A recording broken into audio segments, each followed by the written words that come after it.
The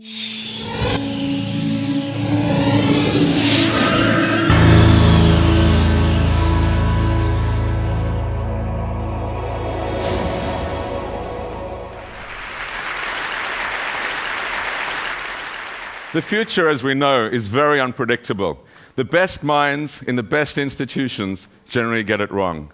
This is in technology, this is in the area of politics, where pundits, the CIA, MI6 always get it wrong, and it's clearly in the area of finance, where the institutions established to think about the future, the IMF, the BIS, the Financial Stability Forum, couldn't see what was coming. Over 20,000 economists whose job it is, competitive entry to get there, couldn't see what was happening.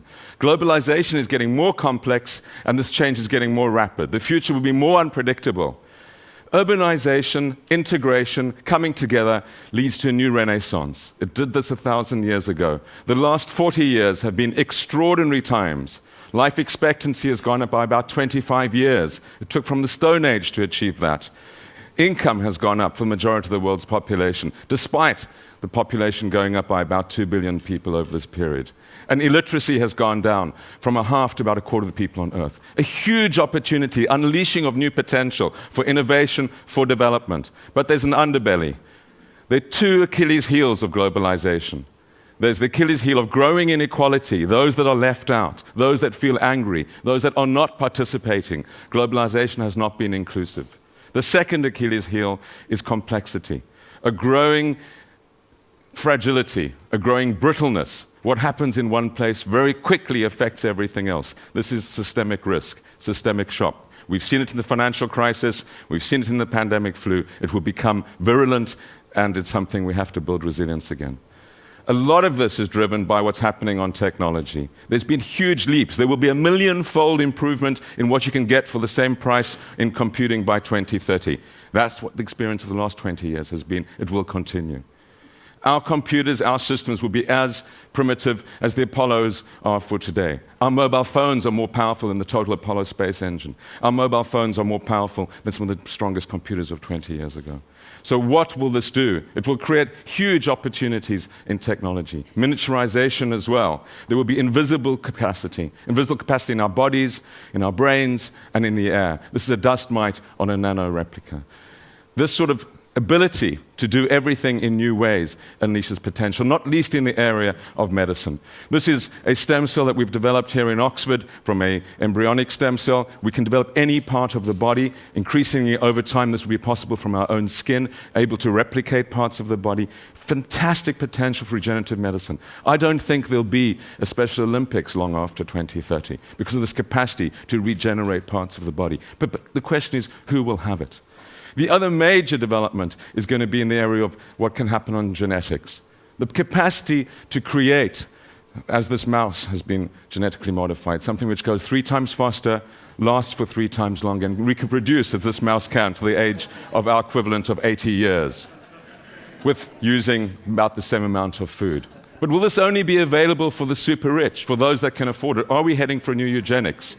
Will only those that are able to afford it, able to be the super race of the future? So the big question for us is, how do we manage this technological change? How do we ensure that it creates a more inclusive technology?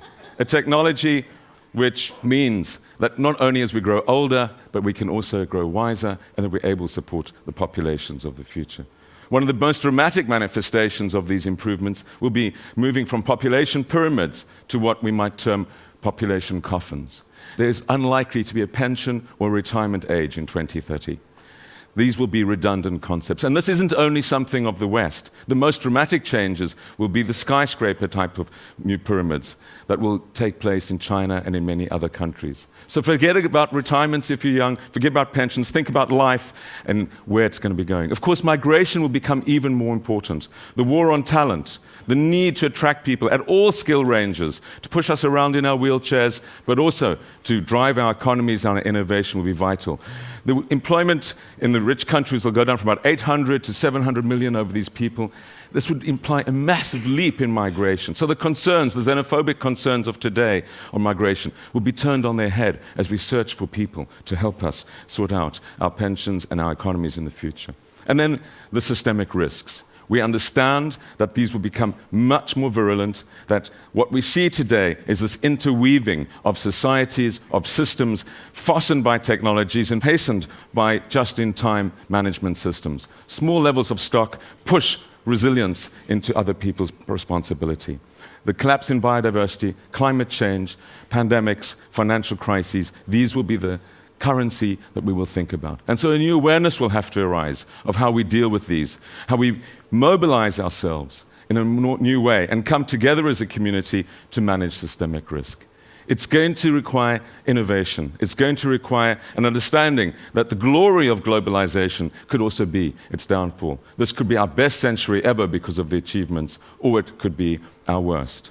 And of course, we need to worry about the individuals, particularly the individuals that feel that they've been left out in one way or another. An individual, for the first time in the history of humanity, will have the capacity by 2030 to destroy the planet, to wreck everything through the creation, for example, of a biopathogen. How do we begin to weave these tapestries together? How do we think about complex systems in new ways? That will be the challenge of the scholars and of all of us engaged in thinking about the future. And the rest of our lives will be in the future. We need to prepare for it now. We need to understand that the governance structure in the world is fossilized. It cannot begin to cope with the challenges that this will bring. We have to develop a new way of managing the planet, collectively, through collective wisdom. We know, and I know from my own experience, that amazing things can happen when individuals and societies come together to change their future. I left South Africa, and 15 years later, after thinking I would never go back, we had the privilege and the honor to work in the government of Nelson Mandela. This was a miracle. We can create miracles collectively in our lifetime. It is vital that we do so. It is vital that the ideas that are nurtured in TED, that the ideas that we think about, look forward and make sure that this will be the most glorious century and not one of eco-disaster and eco-collapse. Thank you.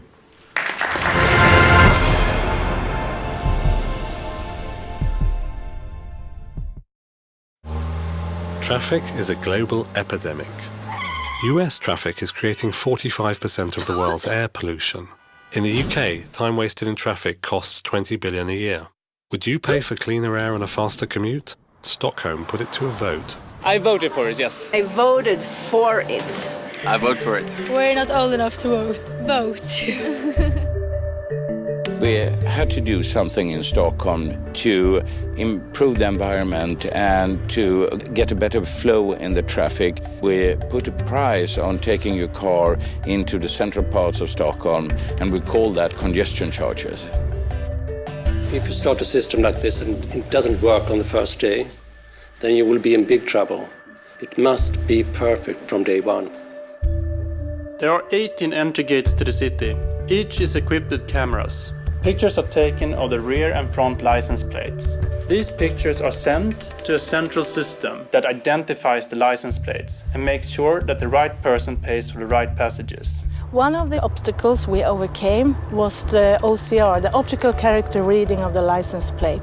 We went out to IBM's global organization and the R&D centers and find a very good software we could use. And we managed to implement it in 2 months' time. This is the heart of the system where all images and passages are being processed. Over 99% of all pictures are correctly identified. No, it's nice. This is how it should be all the time. Behind me you can see the traffic, and the clock is 6 p.m. Before we had the congestion charging, the traffic was queuing up at this time of the day. Jag tycker det är en bra idé. I think it's a good idea because I think that we should take care of the environment in the city. The traffic went down with about 22% and the air pollution was about 14% better.